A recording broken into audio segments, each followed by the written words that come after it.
Елбасы жолдауында индустрияландыру жаңа технологияларды енгізудің көшбасшысына айналуы тиіс. Елбасы жолдауында осылай деді. Себебі ол дағдарыс кезіндегі экономиканы тұрақтандырушы факторлардың бірі. Еліміздегі озық технологиялар бойынша жұмыс істейтін кәсіпорындар бұл күнде қуатты өндіріс ошақтарына айналды. Мәселен, Алматы облысының Іле ауданындағы құс фабрикасы өз өнімінің 50%-ын шет елдерге экспорттайтын жағдайға жетті. Қалғанмен ішкі нарықты қамтамасыз етеді. Ардақ Айбарұлы әңгімелейді. Әлемдегі дамыған елдердің ортасынан ойып тұрып орын алу үшін Қазақстан ең алдымен жерасты қазба байлықтарына деген тәуелділіктен арылып, өңдеу өнеркәсібіне мықтап бет бұруы тиіс. Елбасы бизнес өкілдеріне мұны үнемі айтып келеді. Кәсіпорындарды аяғынан тік тұрғызу үшін мемлекет тарапынан оларға үздіксіз субсидия беріліп келеді. Соның арқасында көптеген құс фабрикалары қайта жаңғыртылып, жаңа технологиялар бойынша жұмыс істей бастады. Ауыл шаруашылық министрлігі және де біздің үкімет, әрине елбасы Нұрсұлтан Әбішевтің қолдауымен ауыл шаруашылығы үлкен көмек көрсетіледі.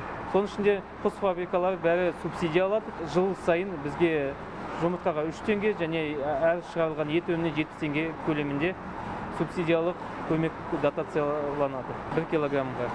Ол өз кезегінде өндіріс көлемін ұлғайтып, өнімнің сапасын арттыруға жол ашты. Алматы облысының Іле ауданындағы 2003 жылы құрылған бұл құс фабрикасында қазір 1 миллионға жуық тауық бар.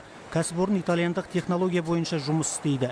Өндірілген жұмыртқа Ресей, Өзбекстан, Қырғызстан, Тәжікстан және Ауғанстан мемлекеттеріне жөнелтіледі. Күніне 300 мыңнан артық жұмыртқаны экспортқа жіберіп жатырмыз. Бұл бағытта біз әлде жұмысымыз бітті деп ойламаймыз.